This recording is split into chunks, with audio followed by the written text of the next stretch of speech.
Question number 3 आ जाएगा जिसमें उसने कहा हुआ है कि जी इम्पोर्टर ने जो है कार इंपोर्ट की जापान से 5000 येन में 5000 येन। अब ये येन जो है जापान की करेंसी है। 5000 येन में जो है एक इम्पोर्टर ने कार इंपोर्ट की जापान से, यानी का ऑर्डर किया, यानी मंगवाई उसने। डिलीवरी जो है उसकी 3 मंथ्स बाद होनी थी गाड़ी की। वो कह रहा है at the time of contract Pakistani एक रुपीज़ जो है रुपीज़ ज़ीरो पाकिस्तानी एक रुपया जो है 0.895236 येन के बराबर था।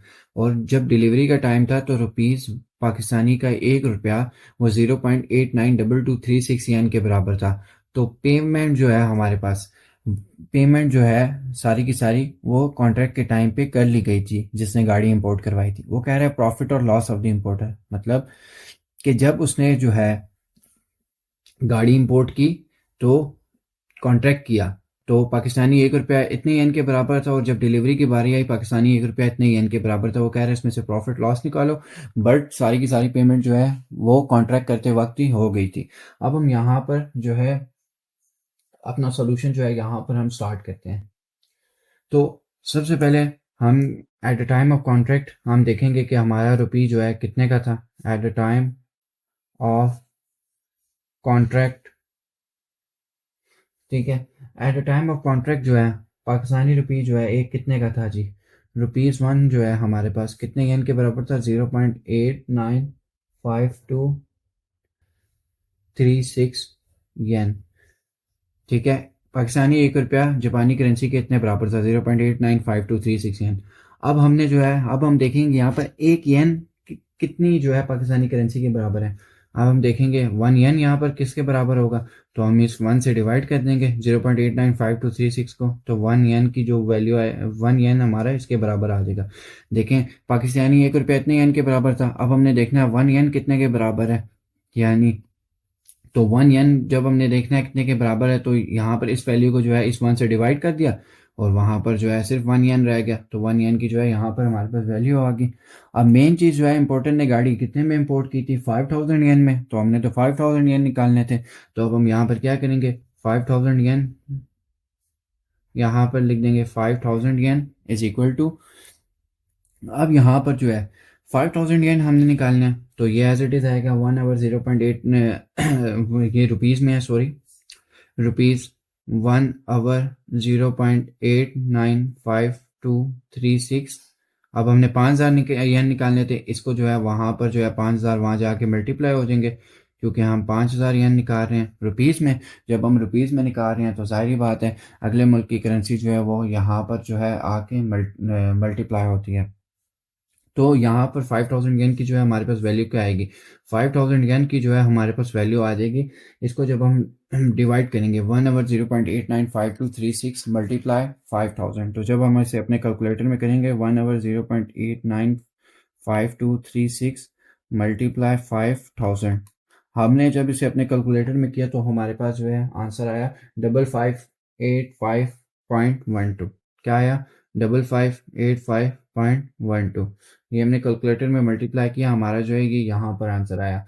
तो अब ये हमारी कॉन्ट्रैक्ट के टाइम की जो है सारी की सारी वैल्यू लिख ली कि 5000 येन जो है पाकिस्तानी रुपीज़ में जो है कितना यहाँ पर हमारा बनता था, ये रुपीज़ के अंदर वैल्यू है। तो अब हमने लिखना है at the time of delivery. ठीक है, at the time of delivery. अब डिलीवरी के टाइम क्या हिसाब था, अब डिलीवरी के टाइम जो है हमारे पास पाकिस्तानी एक रुपया जो है हमारे पास किसके बराबर था, 0.892236 के, 0.892236 के। ठीक है, और उसके बाद जो है रुपीज़ एक रुपये जो है हमारे पास किसके बराबर थे, 0.892236 के। अब येन के, यानी 0.892236 येन के। तो यहाँ पर जो है अब एक येन किसके बराबर होगा, तो यहाँ पर जो है 1 आवर 0.892236 इज इक्वल टू हमारे पास यहाँ पर आ जाएगा 1 येन। अब हमने यहाँ पर भी डिलीवरी के टाइम भी जो है हमने देखना है कितना जो है मुनाफा या नुकसान हुआ, हमें प्रॉफिट लॉस हम निकाल रहे हैं, तो 5000 येन को भी यहीं पर हम निकालेंगे। क्योंकि हमने तो पेमेंट तो डिलीवरी से पहले ही सारी कर ली थी। डिलीवरी के बाद वक्त भी जो है हमें 5000 येन ही पड़ी गाड़ी, क्योंकि पेमेंट हमारी कॉन्ट्रैक्ट के टाइम पे हो गई थी। क्वेश्चन में जो है हमें ये उसने डिफाइन कर दिया। तो अब हम यहाँ पर 5000 येन निकालेंगे। 5000 येन कितना होगा, 1 आवर 0.892236 मल्टीप्लाई 5000। ठीक है, तो जब हम जो है इसको हम मल्टीप्लाई करेंगे तो 5000 येन इज इक्वल टू, हम इसे अपने कैलकुलेटर में जो है मल्टीप्लाई करेंगे, 1 आवर 0.892236 मल्टीप्लाई 5000। तो जब हम इसे मल्टीप्लाई करेंगे तो हमारे पास कुछ यूँ हमारा आंसर आ जाएगा। हमारा जो है यहाँ पर हमारा आंसर आ जाएगा 5603.90। ठीक है, वैसे 5603.89 आ रहा था। हमने जो है 90 इसलिए कर दिया क्योंकि जो है आगे जो है 5 से बड़ी वैल्यू है तो हम राउंड ऑफ कर देते हैं। राउंड ऑफ का कॉन्सेप्ट तो आपको पता होगा बस। तो अब हमने क्या करना है, इसमें से हमने निकालना है प्रॉफिट या लॉस। अब हमारे पास टाइम ऑफ द कॉन्ट्रैक्ट की वैल्यू भी आ गई, टाइम ऑफ डिलीवरी की भी वैल्यू हमारे पास आ गई। तो अब हम इसमें से प्रॉफिट या लॉस निकालना है। तो प्रॉफिट अब हम यहाँ पर किस तरह निकालेंगे, therefore profit is equal to, हम इन दोनों को जो है आपस में माइनस कर देंगे। ठीक है, जो हमारे पास वैल्यू आई, तो टाइम ऑफ डिलीवरी की हमारे पास वैल्यू क्या थी, ये भी सॉरी हमारे पास रुपीज़ में आई थी, 5603.90। ठीक है, माइनस हम इसके साथ माइनस कर देंगे जो टाइम ऑफ कॉन्ट्रैक्ट पे जो है हमारी वैल्यू है, 5585.12। ठीक है, हमने जब इसे माइनस किया तो हमें जो है यहाँ पर कितना प्रॉफिट हुआ, हम जब इसे माइनस करेंगे 5603.90 0.90 माइनस 5585.12। जब हमने इसे माइनस किया तो हमारे पास आया जी प्रॉफिट इज इक्वल टू 18.78। ये हमारे पास जो है प्रॉफिट आया। ठीक है, क्योंकि देखें हमने यहाँ पर टाइम ऑफ कॉन्ट्रैक्ट की वैल्यू भी जो है यहाँ पर निकाल दी। कॉन्ट्रैक्ट के टाइम एक पाकिस्तानी 1 रुपया कितने येन के बराबर था और डिलीवरी के टाइम क्या था। फिर हमने क्या किया, जो हमारे पास डिलीवरी के टाइम का आंसर आया उसको जो हमने क्या कर दिया, कॉन्ट्रैक्ट के टाइम से कॉन्ट्रैक्ट की वैल्यू से माइनस कर दिया। हमारे पास जो है यहाँ पर प्रॉफिट निकल आया। यहाँ पर ये जो आपको नज़र आ रहा है ये 18.78। हमने क्या किया कि डिलीवरी की जो वैल्यू आई थी ये हमारे पास आई थी। मैं इसको थोड़ा सा वो बॉक्स में कर लेता हूँ तो आपको इजीली समझ आए। ये इस वैल्यू को इससे माइनस कर दिया, 5603.90 माइनस 5585.12। तो हमारे पास प्रॉफिट क्या आया, 18.78 यहाँ पर प्रॉफिट आया। अब मैं दोबारा आपको ये सवाल समझा दूं कि इम्पोर्टर ने जो है कार जापान से इम्पोर्ट की थी और उससे कॉन्ट्रैक्ट के टाइम पे सारी पेमेंट हो गई थी। जब उसका कॉन्ट्रैक्ट हो रहा था तो पाकिस्तानी 1 रुपया जो है वो 0.895236 येन के बराबर था। जब डिलीवरी का टाइम हो रहा था तो ये जो है पाकिस्तानी 1 रुपया 0.892236 येन के बराबर था। तो पेमेंट सारी की सारी कॉन्ट्रैक्ट के टाइम में हो रही थी। वो कह रहा है कि जी प्रॉफिट लॉस फाइंड करो। हमने पहले कॉन्ट्रैक्ट की टाइम ऑफ कॉन्ट्रैक्ट देखा। टाइम ऑफ कॉन्ट्रैक्ट में पाकिस्तानी 1 रुपया जो है ये जो 0.895236 येन के बराबर था। तो हमने जो है यहाँ पर 5000 येन निकाले। तो हमने किस तरह निकाला, क्योंकि एक येन को हम जब हम एक येन निकालेंगे तो उसको 1 डिवाइडेड बाई इसको 0.895236 को डिवाइड कर देंगे। जब हम 5000 येन निकालेंगे तो 5000 को हम इससे मल्टीप्लाई कर देंगे, टाइम ऑफ कॉन्ट्रैक्ट की वैल्यू आ जाएगी। सिमिलरली जो है हम ये टाइम ऑफ डिलीवरी में भी यही कॉन्सेप्ट अपनाएंगे, टाइम ऑफ डिलीवरी में भी हम ये कॉन्सेप्ट अपनाएंगे। तो इसी तरह हम ऊपर वाला प्रोसेस चलेंगे। तो जब हम 5000 येन निकालेंगे, क्योंकि इधर जो रुपीज़ 1 है 0.892236 येन के बराबर है, तो हमने इसी तरह इसको 5000 से मल्टीप्लाई किया। ठीक है, क्योंकि एक येन की वैल्यू तो यही आती है। इस वाली वैल्यू को जो है हम 1 के नीचे डिवाइड कर दें तो हमारे पास 1 येन की वैल्यू आ जाएगी। फिर हमने 5000 येन निकालने हैं तो उसको 5000 से मल्टीप्लाई कर दिया यहाँ पर, तो हमारे पास वैल्यू आ गई। अब हमारा काम क्या था, प्रॉफिट निकाल दीजिए। प्रॉफिट हम किस तरह निकालते हैं, टाइम ऑफ डिलीवरी की जो वैल्यू आई है उसको हमने टाइम ऑफ कॉन्ट्रैक्ट की वैल्यू से माइनस कर दी। जो बॉक्सेस में आपको वैल्यू जो है दिखाई दे रही है, ठीक है, एक ये वैल्यू आ रही है और एक ये वैल्यू आ रही है। तो हमने इसको माइनस किया तो हमारे पास 18.78 हमारे पास प्रॉफिट आया। तो उम्मीद है आपको कॉन्सेप्ट समझ आया होगा। हमारे पास क्वेश्चन नंबर 4 आती है जिसमें उसने कहा हुआ है कस्टमर जो है अपने 150 अमेरिकन डॉलर जो है पाकिस्तानी रुपीज़ के अंदर कन्वर्ट करना चाहते हैं। वो एक ऑथराइज डीलर के पास जाता है, वो उसे ऑफ़र करता है जी कि मैं $1 पर जो है तुझे ₹84.100 दूंगा।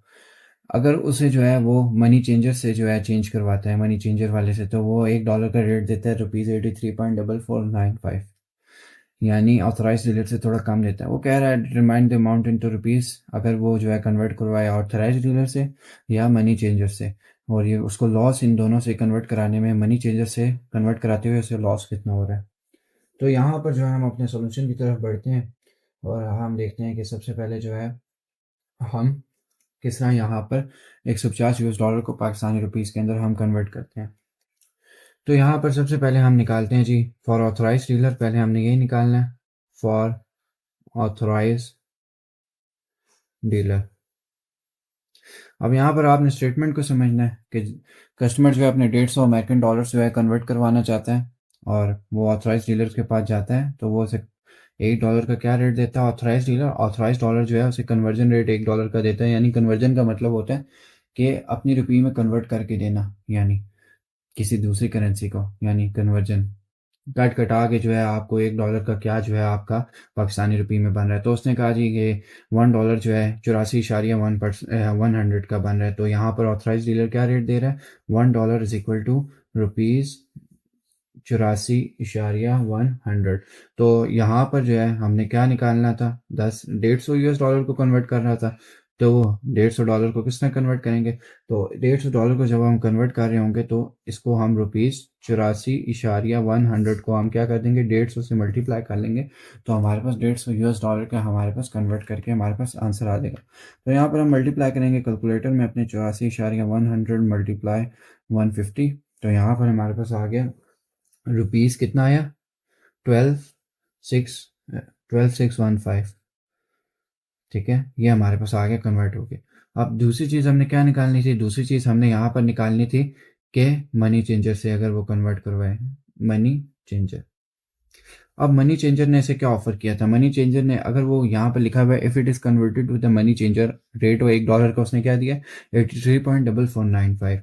तो यहाँ पर $1 इज इक्वल टू 83.4495।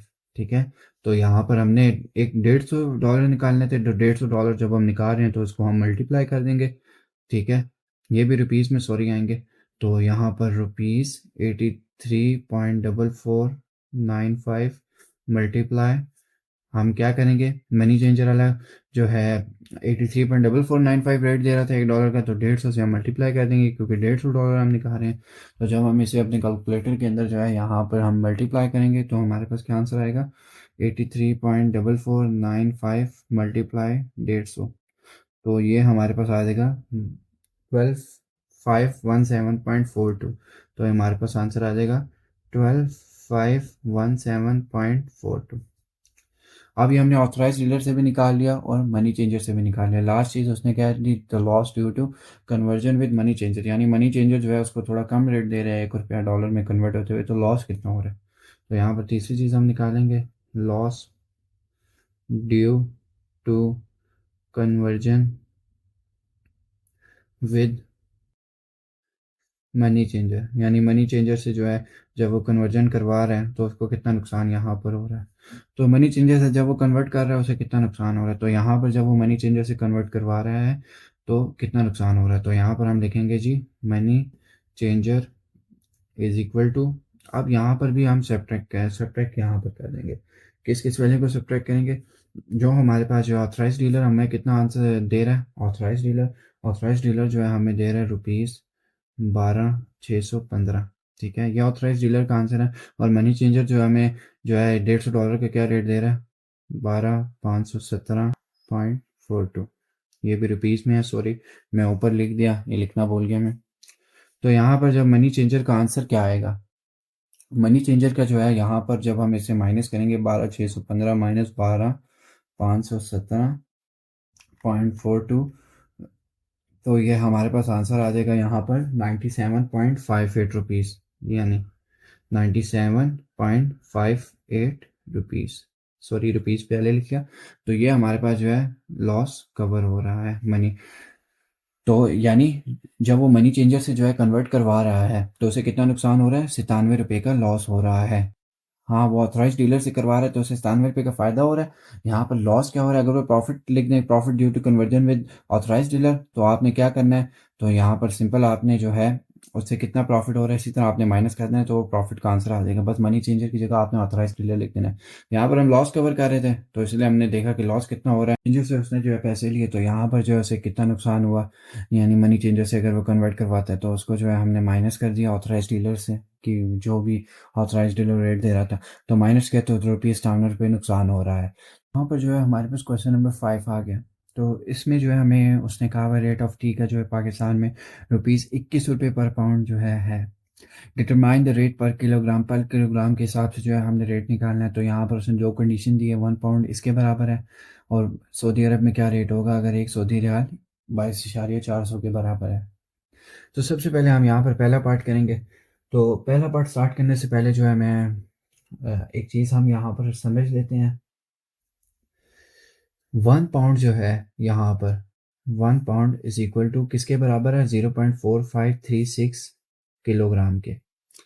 अब यहाँ पर अगर हमने किलोग्राम फाइंड करना है 1 केजी किसके बराबर है, तो यहाँ पर हम 1 से 0 पॉइंट ये जो है इसको यहाँ पर हम डिवाइड कर देंगे 0.4536 के से यहाँ पर डिवाइड कर देंगे, तो यहाँ पर 1 केजी की वैल्यू हमारे पास आ जाएगी। तो 1 केजी की वैल्यू क्या आएगी? 1 डिवाइडेड बाय 0.4536, तो ये हमारे पास आंसर यहाँ पर आ जाएगा।